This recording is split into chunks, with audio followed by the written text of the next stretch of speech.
Man, what's going on? What's going on? It's your boy Brandon Bird. Man, just want to really discuss um, last night the Democrat debate, and it was real interesting. Definitely got to. Well, actually, I caught the stream. I was driving at the time, so I just caught the stream. But it was real enlightening. It was real. It was real enlightening. Um, you know, uh, Marianne Williamson. She spoke on reparation, but real brief. They kind of like the thing about it, I have a problem with the narrators, and it wasn't like Lester Holt and stuff. Lester Holt would normally give you an adequate response, but I think but like I said, I think when they brought in people from you got Telemundo um, also as a narrator, but you also had um, people from NSNBC, and they kind of cut Williamson off on a few of her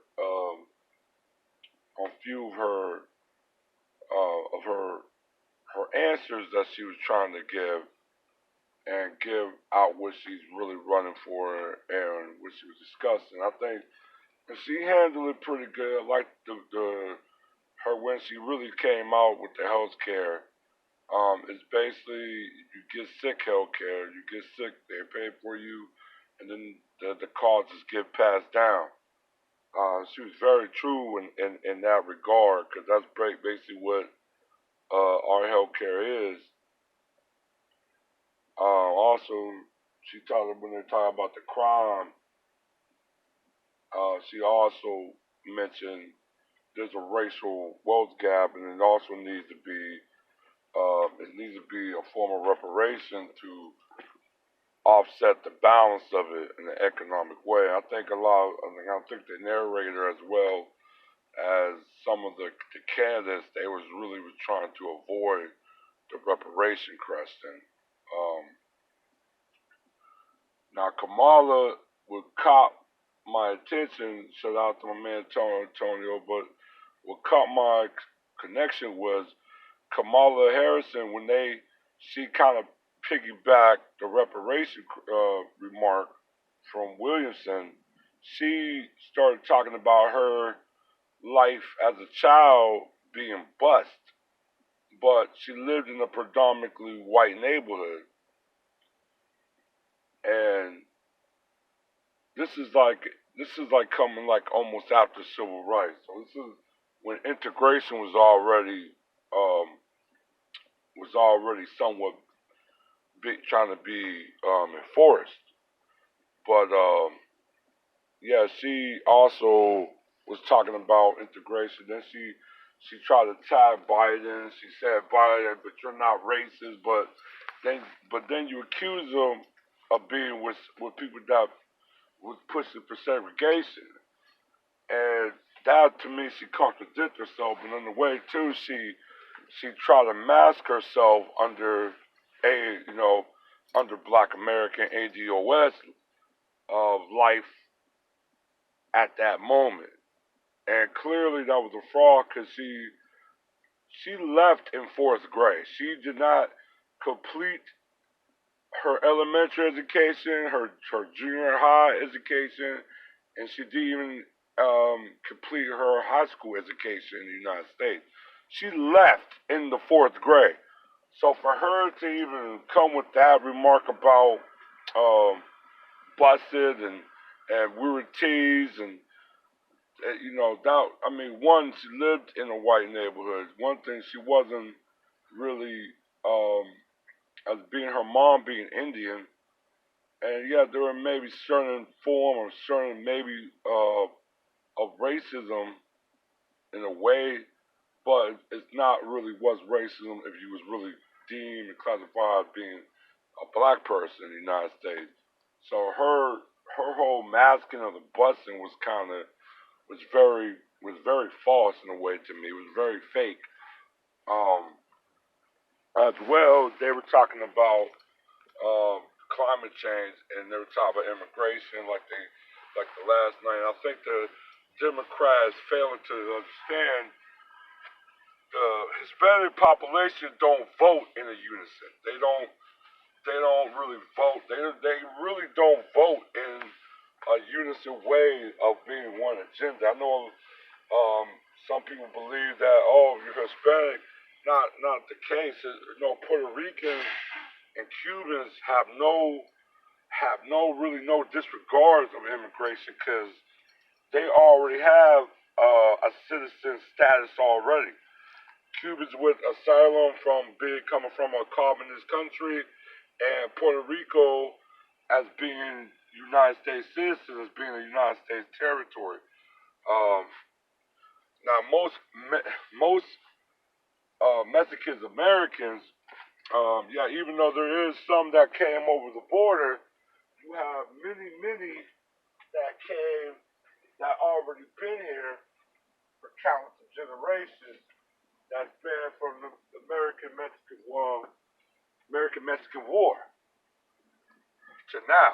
So there's a lot of even Hispanics that don't really identify as with the immigration. Now some of them kind of identify because some of them have family that are basically illegals, but a lot of them don't really have that option. Uh, a lot of them is actually their family been there for generations. I mean, I met a few of them. You know what I'm saying? A couple of my friends that are American Mexicans, their family been there for multiple generations. I'm talking about their great grandparents were American citizens, was born in the United States. So you have a very different aspect in the quote Hispanic Latino um, community, and most Hispanics don't view Latinos as really one of them. It's kind of like I just tell people when you got different names of just of them alone that differentiates them from each other, but also let them know that they're not what they all is. Voter Hispanic word really came from the Nixon as being a tool to create a voting bloc in favor of Republican, but it never turned out because immigration is not really the main discussion in many Hispanics or Latino households. The only way it's a somewhat of a factor is if you got personal connections to that immigration, the legal immigration. And also as well, most Hispanics tend to vote with the dominant society. Dominant society, and you got many whites. They're not really looking at immigration because also too they look at as immigration because one day go into their areas and affect their jobs. So they're not really going to vote on citizenizing. I mean, making citizens to millions, tens of millions of non-whites, uh, non-whites. So there's a racial appetite to that. But they were talking about climate change. The climate change to me is is is almost second coming because you can't how can you have a reform on uh, environmental reform and you got a group that's in your country is one of the poorest in the country. It's one of the poorest groups in the country and the most disenfranchised group in the country. It can't work that way. And plus, as you know, green and renewable and green energy, as they call it, is actually more expensive than the fossil fuel energy. You know what I'm saying? It's not what people talk about they can make it cheap. I said not quite. It costs a lot of money. If that was the case, they would already abandoned the term. Plus, they can't really abandon fossil fuel because in the United States don't have is not running their currency based off of gold. They don't have gold, so they it's off the oil. It's off the oil standards, not gold standard no longer. America don't really have that. They don't have that much gold to keep back up the currency, the American dollar. So that's why, and even with euro too, they don't have the resources to back it up. That's why oil, and you can't use your currency to back up something that's a basic quote a green energy or a reusable energy because it's not that value. It's like recycle. So it's a lot of um, economic, and also more of an inflation and also a value currency standard that a lot of those politicians missed as well. Um, Now, like I said, Biden was real cocky, he was real defensive about the racism term, and he tried to make it like he's not racist. He worked with Obama, but even though he was the main architect, and he was one of the main advocates of being anti-busing, and also he was one of the main architect of the '94 crime bill. So there were a lot of things going on. Now, for many black people and ADOS people, really, that this was kind of an eye opener, and also from us being educated and into the new political limelight of Breaking Brown, Toe Talk, and everybody else. This is kind of like a wake up call because there's a lot of information that we didn't know back then. Now we finally know. So yeah, I mean, like I said, there was a few people that was talking about reparation, but the Democrats as a whole really want to, um, really wanted to, um, really wanted to basically talk about, uh, really want to talk about, uh, well, what was I going to say? Um, really want to talk about an agenda that's not really the black vote. In my eyes, the black vote is the only way for them to get into the White House. And some of the black votes in certain states is their only way of getting into with the position of power that they need to get to. Many votes like LGBT or Hispanics are not really voting blocks. I mean, LGBT only talk about gay issues they will probably vote on, but other issues they tend to vote with the dominant society.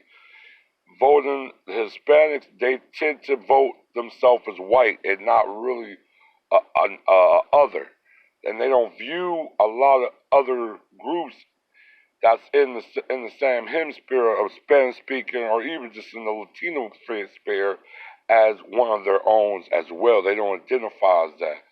So you basically got two groups that's not going to be a consistent voting bloc because they don't see themselves as that actual. Um, they don't identify themselves as that such bloc. LGB is probably the closest, but that's only for LGB gay issues. After that, they vote in like everybody else. Any other white dominant society block, they're going to vote accordingly to that. So that's why I think if you don't have the black vote, you're not going to really go far, especially in a presidential election. And as Jason Black said, whites tend to go for the real thing. The dominant society, if they see a white supremacy and he open with it, and he's a one issue, he's pretty much, that's basically what, he don't change his message, he's a one issue, they tend to actually accept that. because they know exactly what he's about, while others don't. They don't know what you're about because you're flip flop. So, like I said, they're talking about a lot of these states. They think they could flip. I don't really think it could happen because, um, it's like what am I saying? I don't think the Democrats have a clear message, and the message that they're speaking is not really on a national discussion. In my opinion, a lot of people's not talking about climate change, and a lot of people in my because that's not talking about immigration. They are talking immigration. They're talking about controlling the border and getting it more of a tight-lit control on it. So, and also too, they talk about the source that a lot of the United States, as she said, they did destabilize many of those countries, not just in South America and in Central America, but if you really, they destabilized in Europe as well. They destabilized many non-white countries. If you look at the IMF, so, but um, but that's my really intake on the debate. It was kind of it was intriguing that they really was going to go on climate change and immigration. I do send on to Williamson about the reparation when she mentioned it. Kamala, I definitely didn't like the masking of what Kamala Harris was trying to do.